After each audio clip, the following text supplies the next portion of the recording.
So this is notes to myself, part one.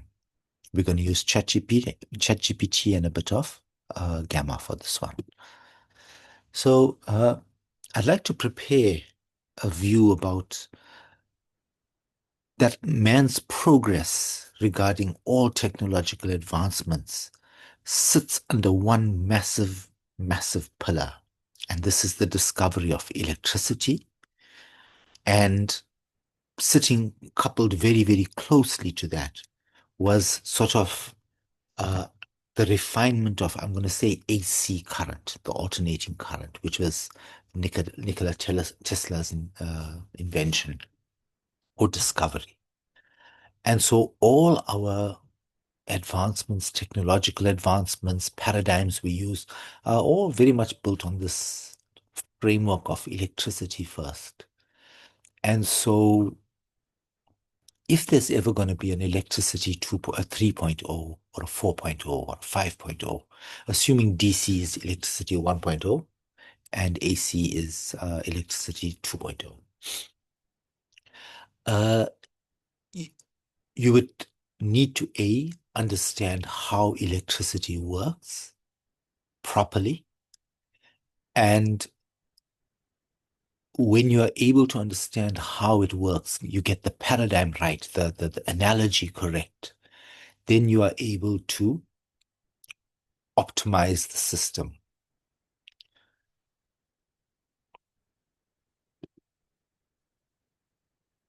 I need to cough, need to pause.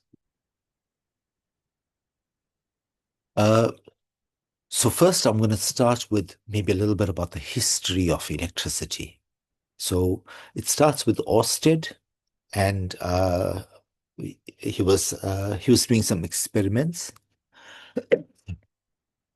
with electricity. It was a recently discovered phenomenon. Uh, this was a few hundred years ago. I don't know, can't remember the dates.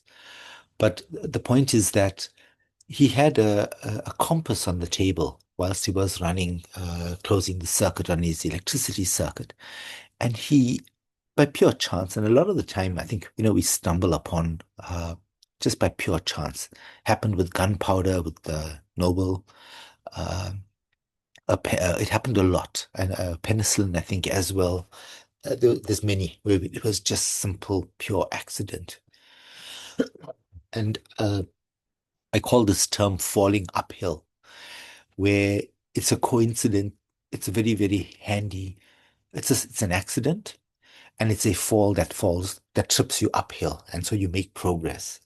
And in this case, Orsted noticed that this compass needle just moved a little bit when he closed the circuit, when the electricity flowed.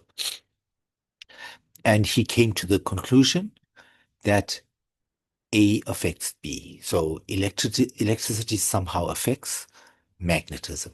So the magnet in the compass is somehow being affected by the electricity. It took a few more decades before Michael Faraday, uh, who was like a lab assistant, but a brilliant thinker. And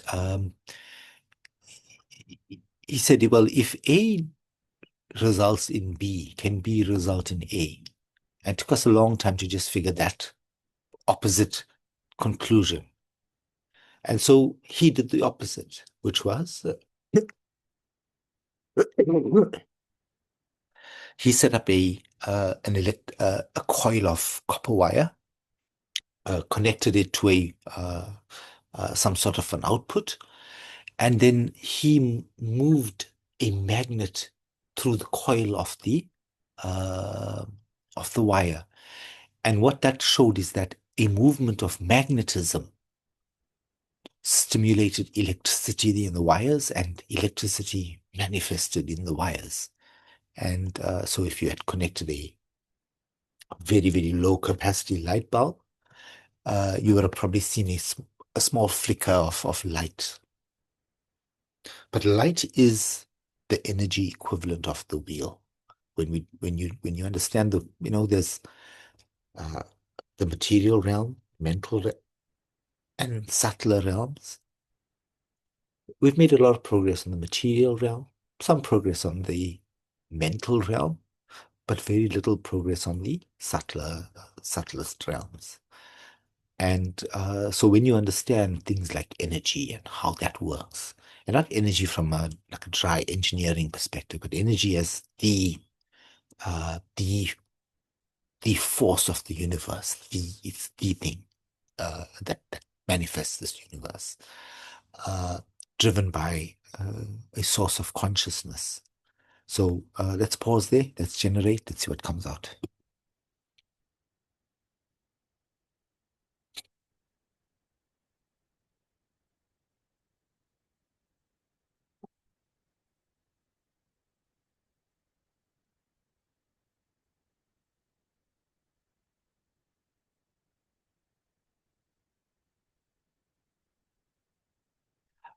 Please create a comprehensive summary. Focus on like bullet points and but keep topic areas and structure it nicely. So what have we talked about so far? I'm just condensing it that uh, we've got electricity 2.0. Is it the most optimal electricity? We don't know. Uh, then you've got Orsted, Faraday, paradigm link. Good. Electricity X.0. Good. Falling uphill. Good. So let us continue.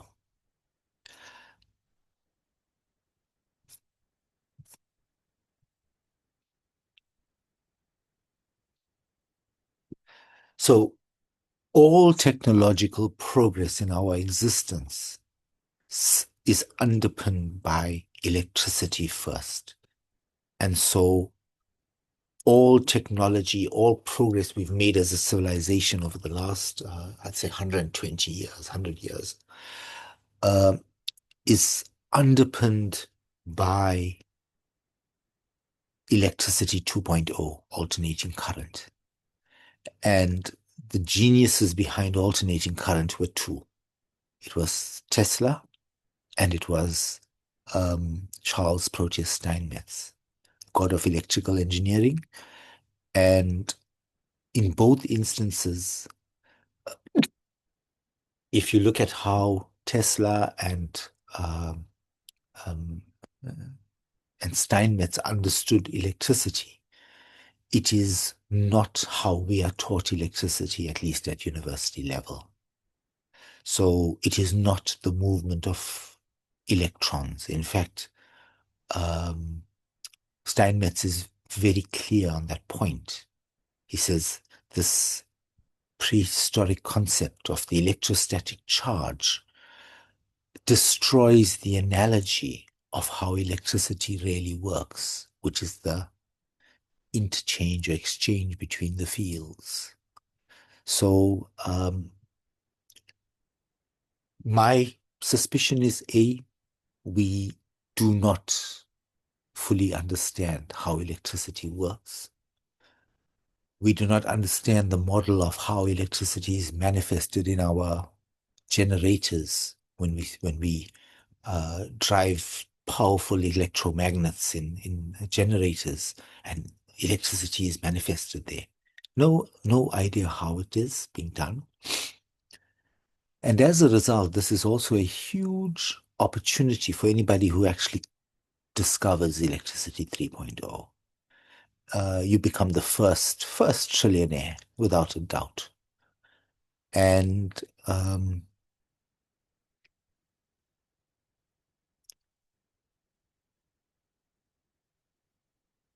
it is it all boils down to first understanding the field. Like in the Bhagavad Gita, chapter 13, it's about the field and the knower of the field. So the knower of the field is the peering awareness or consciousness, and the field is its playground, which is this universe and all other universes that are projected out of this multi-dimensional, higher dimensional being. This is merely one single projection, like a leaf on a leaf on a book. There are many pages in the book, each telling different parts of a story, and this universe is simply just one page in that book. So let's pause there. Let's generate some more nonsense. Let's see where it goes.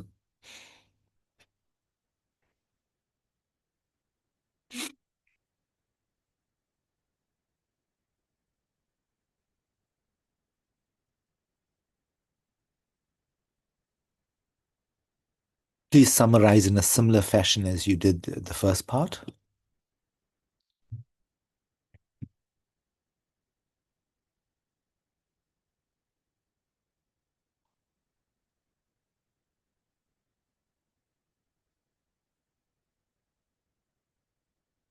Good.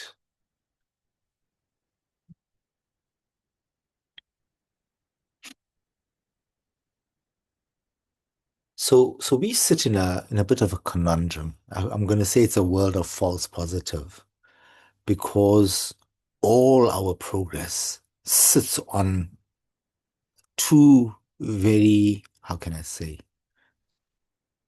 unrecognized individuals, highly unrecognized.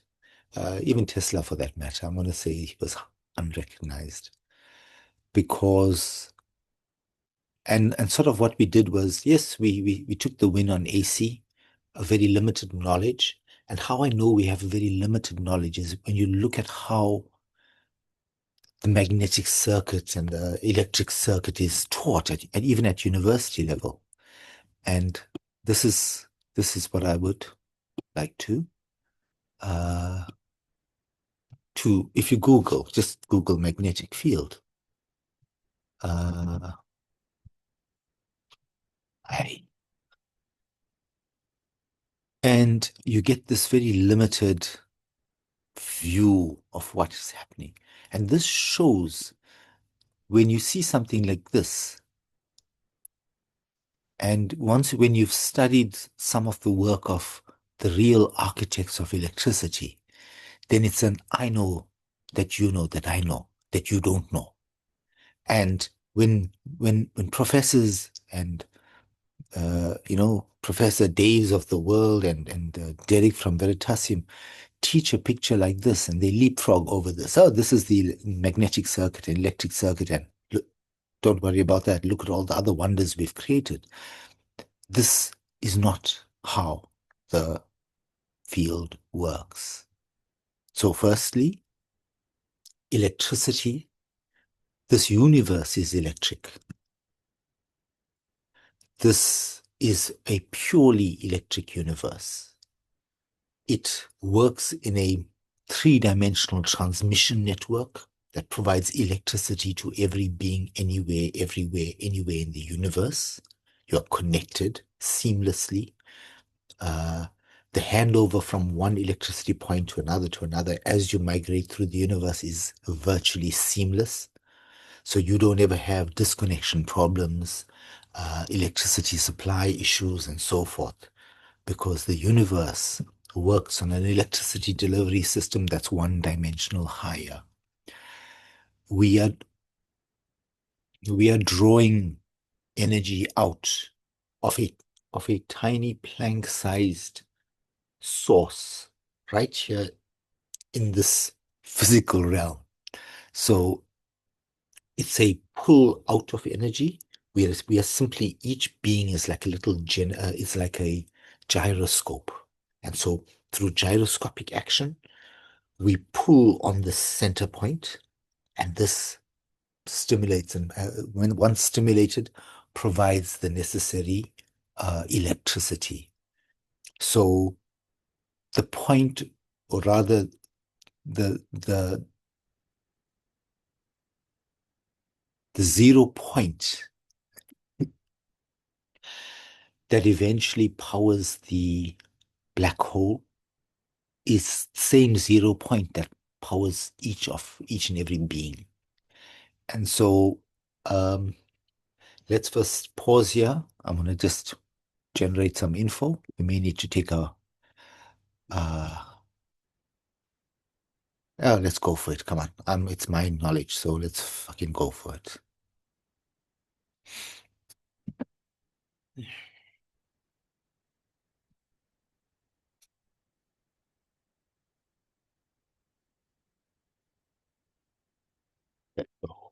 See, let's read the other one while we're doing. So essential chemistry, all technology proves it's on electricity. The two main architects, good main assertion, opportunity discovery of electricity 3.01, 4.0. Yeah, so good.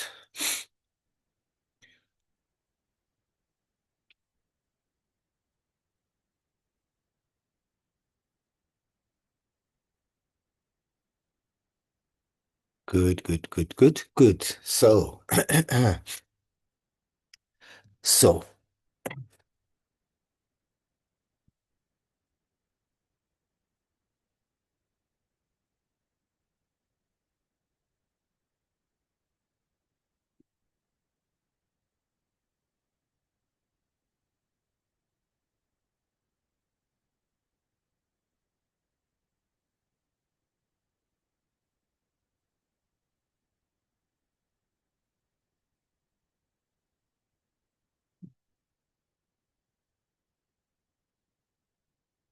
so first we start with the nature of space and current science. Maybe let's rewind that. What you need to understand is maybe you don't need to look for acceptance from the scientific community. Maybe what is needed is competition, because if their paradigm, if the current scientific paradigm is correct, they win the game. Okay? However, if the universe does not work the way that our current science sees it, then there's an opportunity to leapfrog the world. Leapfrog because uh, you can outcompete them with a more superior mindset and knowledge. And it's as simple as this, okay? Uh, a few hundred years ago, we had this concept of bloodletting. And this was when you were ill, they had many university educated doctors, and you would go to them, and they would then slit your one of your arteries or veins or whatever it was, and they would drain out some bad blood. And so, based on that incorrect paradigm, and if that was the case, you would build a whole bunch of technologies like the technologies to extract more bad blood. Now, yes, there's progress in the technology side, but if the paradigm is wrong, you've not really made progress on the technology front. So what I'm saying is assuming a new mindset was, I'm not going to even go to medication because I think medication is an incorrect paradigm as well, in that you're an energy resonance system and you heal yourself by resonance, by simply vibrating your system.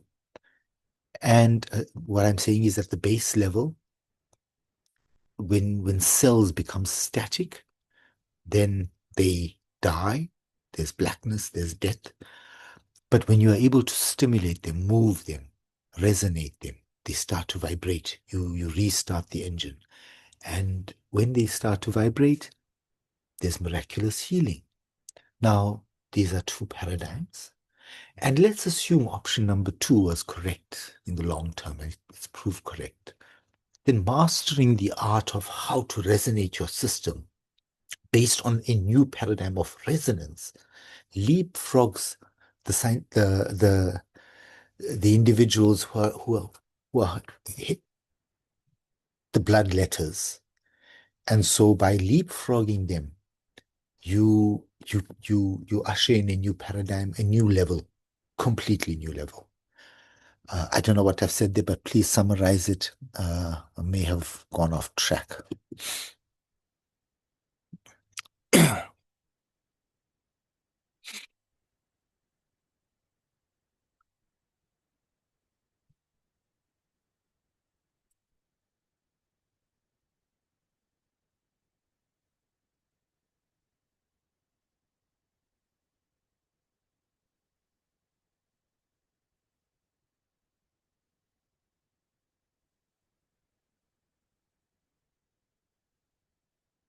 Good. Okay.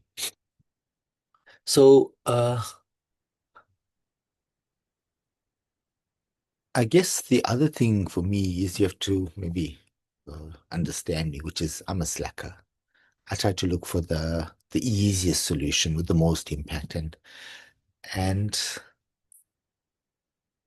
I think what you do know is from our current science, and we've made progress. We've made some great progress, and yes, we got it half right. But you can also see when I think our thinking lacks the elegance of uh,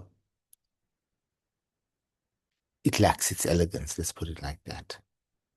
And I think a beautiful formula, for example, is E equals to mc squared. Very nice. But I think for me, the model of the universe is not that. It's actually the most simple equation is 0 equals 1 minus 1. And so what that means is that there's a state of complete rest in the universe, this zero state. And it's equal to a 1, a some action, and then the response of that action, the resultant effect of that action. So it's a 1 canceling itself off, but there's two things happening. And whilst these two things are happening, one doing up and the other one has to do the opposite, and but this is still zero. According to universe's definition, uh, 0 equals 1 minus 1. So it's always in a state of rest technically, but it's an illusion in a way it can technically manipulate itself to create this holographic show. And so this very much goes into where do I start? I need to start so many places. So I need to let's document some things. I need to talk about somehow in a summary um, my journey uh, into meditation and things like that. My journey into trying all alternative methods of accessing higher states of the mind. My attempts at downloading information from the Akashic records. My attempts at accessing past lives and going through past life regressions. My actual then downloaded information, which provides a view of the world that's slightly different from the current scientific paradigm. And this is a download very similar to the one that Walter Russell had. He had one for 40, no, when he was 49 for about 30 days. Mine lasted 14 days, but I've had a few downloads thereafter. And this is, download is a, how can I say? It's almost like a quantum locking to this Akashic field. And the Akashic field is almost like a global internet, a universal internet, where all knowledge is stored. Okay. And so you have to understand that all thought that has ever occurred anywhere in the universe is stored somewhere in the universe. Now, it's actually stored somewhere which is everywhere. And but I'll have to explain that somewhere and everywhere. And this maybe starts with let's start with the Planck unit. But let's put this down and I'll start with Planck unit.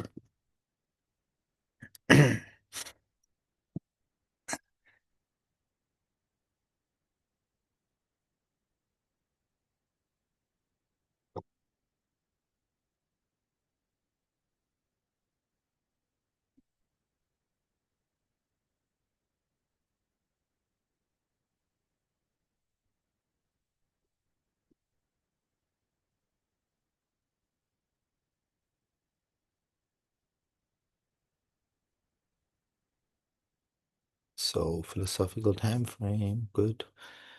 Yeah, I've tried everything. Akashic field. Okay, good. So there's so many topics, but let's start. Mhm. So we need to start with understanding that there's either a universe where there was an explosion, a big bang, yada yada, and matter became conscious, or we go through door number two, which is that there was consciousness all along. I guess this model is very much based on all ancient wisdom from all the Eastern cultures, Buddhism, Hinduism, uh, all of them spoke of this one. Hermetic, Kabbalion, all of it. There's a lot. Not Kabbalah, Kabbalion. The monad, there's quite a few references to this. Okay. But in this model, assuming that the universe was just consciousness, a supreme being, just mind, and through mind it manifested its universe. Okay, and so in this model, if this universe is built by a supreme conscious mind, then all it needs to do, it was supreme ultimate. It decides to fold itself into a tiny little dot.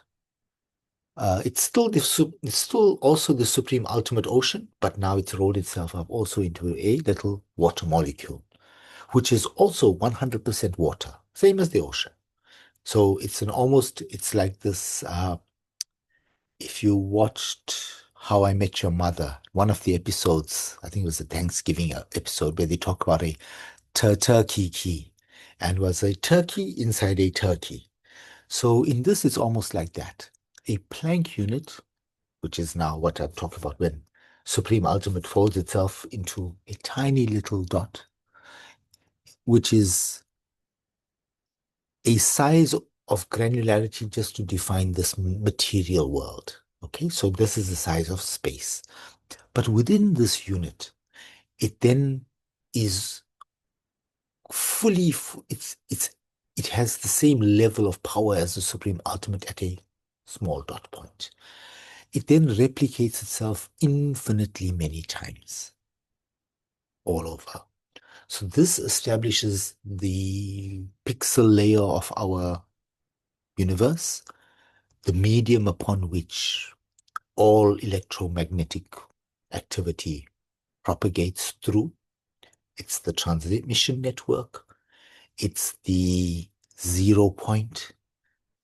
It's an infinitely dense, infinitely subtle layer of our existence.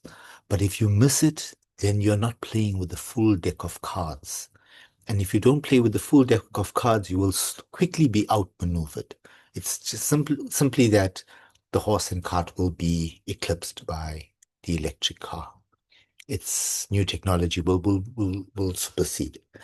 So in this model, you have to understand that the Planck unit, check up Max Planck, ultraviolet catastrophe, how he well, they say it was accidental, but he accidentally discovered this. Um, but he discovered that the universe has a size limit. And this size limit is called a Planck unit. It is 1.6 times 10 to the minus 35 meters. Now, normally, if any scientist says that, it's like your eyes will glaze out because you have no idea of comprehension of numbers. And what does times 10 to the minus 35 meters mean? It's like squirreled out, no ways. So what we're going to do is learn how to divide by 10. So what you need to understand is if you take something that's that long, and if you divide by 10, you just end up with that much. And if you divide that amount by 10, you get much thinner. And you divide that by 10, divide by that by 10, it gets smaller and smaller and smaller. And if you do that 35 times, you divide by 10 each time from 35 times from a meter length. So take a meter, divide it by 10, you left with 10 centimeters. You divide that by 10, that's 1 centimeter. You divide that by 10, that's 1 millimeter. You divide that by 10, that's 0.1 millimeter. And you keep doing it until you have 0,0000, many, many zeros, 35 or so, 34, then 1, 6. And it's such a tiny unit of length, but you'd also see that it's a function of many constants: speed of light constant, gravitational constant. Um, and so um, it basically is a point. We have to define the shape of it as well. So let's dial back. If you are the smallest unit in the universe, there is only one form that you can exist in. So it's not a pyramid or a square. The only shape that is possible is a sphere. So even calling a Planck length, it's actually an anomaly. You cannot have a length because the width does not exist. The width is the unit of the length. So it has to be um, uh, spherical. Why it cannot be a triangle, for example, is that even if that's one Planck length and that's one Planck length, that length between here does not exist. So it has to be a sphere. Um, so when you understand first, the universe is built based on a new layer. We're adding this base layer called space, giving it properties. Ancients called it the ether, but I don't want to go there. There's many definitions for ethers. There's many ethers. Many, I'm going to say many minds have come to the conclusion that an ether is possible, needs to be there. And so for me, see what Newton said. If Newton said there was an ether, or considered an ether, I would strongly look into his, because he had a superior mind. And so in this instance, the let's generate and then we can see what we have.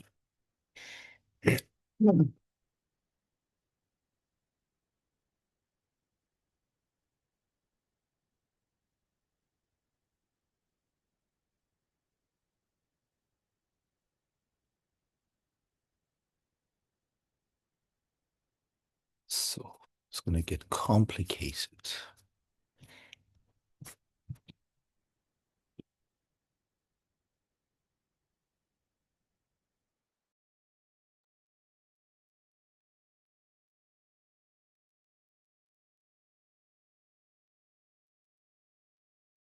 Now, see, when you enter door number 2, which is that there was an intelligent architect behind this, then you realize there's so many open opportunities. You're not a victim here. This is a game. You unlock this game, and there's so much of fun that can be had in this game. Uh, Consciousness first cosmology, yeah. So this is very important that it's consciousness first. Very different from the Big Bang. So Big Bang is they work on this, and it's quite a famous phrase about you give us one miracle and we'll explain the rest. And the one miracle is this little infinitely dense, infinitely tiny spot that emerged from nothing. Where the fuck did that come from? Don't know, but we can explain everything else. And for me, that simply does not. You can't first create a mythical unicorn and then explain its life cycle and its biology and its gestation, whatever. No, you created a unicorn out of nothing. And so when you accept the consciousness first theory, that there was a mind behind everything, then this model is anchored on the fact of something very different. And so let's continue. Let's look at that. Planck unit as a fundamental substrate. Good. Shape has to be circular, otherwise, or not spherical. Function, it's a 0 point, infinitely dense. Yeah, well, we have to explain the infinitely dense part. Yes, we'll explain all that. Good, good, good. Missing the medium breaks the paradigm. Yes. So you're playing a game of solitaire cards, and you've got 40 cards in the deck. You're never going to complete the game. You're going to create more mystical things that don't really answer the question. And sometimes I think when it's obvious, it was like the apple falling from the tree. And it's actually as ironic as that because it was obvious to observe the apple falling from the tree. But what was that force that was first created that was equal and opposite to the apple falling? And we have to consider the first. It's always an equal and opposite, and we normally draw in science. We always draw the arrow going one direction, and it's always we don't always consider it's always happening bidirectional. So, like I think a good way to describe it, if you say, no, leave that out. I won't go there. Let's leave it out. Um, Good. So, so I think my my teachings or have overlap in three ways. I want to merge this scientific thought, ancient spiritual thought, and ancient philosophical, actually not ancient, perennial. So perennial spiritual thought, infallible. There must be no flaws in it, in the way that spiritual thing is defined. And the philosophical part also has to be based on perennial knowledge. Okay, so so we have this one little dot called the Planck unit. It has all the supreme capability within it, all within it, all contained within it. This size of a Planck is not its limit. It's the limit it defined for this universe, for us to play in. It's not its limit. Its limit is always infinity. Infinitely small, infinitely big. It can deal with infinities. We simply don't have the processing power to. But so this is only its universe. And so let's define this Planck unit. We said very tiny, tiniest thing on Earth, actually tiniest thing in the universes. Um, it is arranged in a format. So when you have one circle, one sphere, and you pack another sphere together and you pack a third sphere, like how you stack oranges, you'd find that with the oranges arrangement, there's a small little wedge where the three or four oranges they don't overlap. And that little space that's there in in the in my ether model, in my space model, that space cannot exist. The length that is required to make that up does not exist because it's shorter than a Planck. So what happens is there is a tremendous vacuum which causes the Planck unit, each Planck, two Planck units, to overlap by 50%. Their centers, the edge and the centers touch. So you form what's called a vesica Pisces. And so this starts the whole direction of sacred geometry. So I'm going to posit that the structure of this space is in that structure, the structure of the of how it's described in sacred geometry in the Melchizedek information. And so this creates a framework. So if you Google flower of life and pattern, this is more or less universe is forced to create that pattern because that's the only pattern it has. So let's put that in. Let's see what we come up with.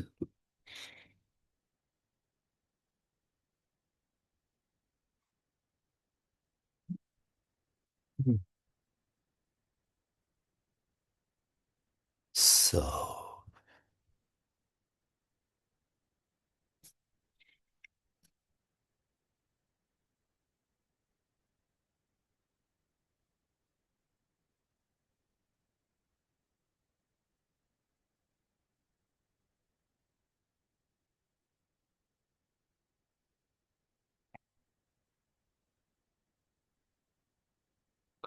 okay, good.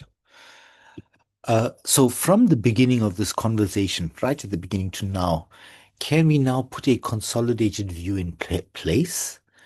I may have repeated, duplicated some stuff, so please streamline that. But please do not miss anything. So even if I have 30 or 40 different chapters, I'm happy with that, but don't miss anything critical. Also, you can smoothen out the flow and things like that, get a flow going.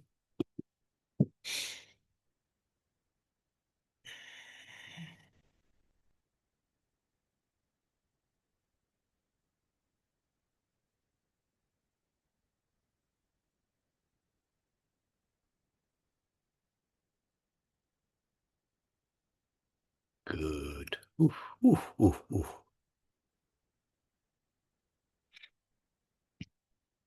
Good.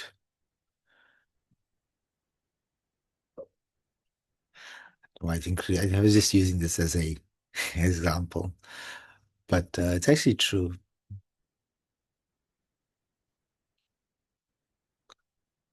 Good. It sounds like you're talking like you've it's really stuff from another galaxy here. So that's the first move. So let's take this across. Let's copy it and let us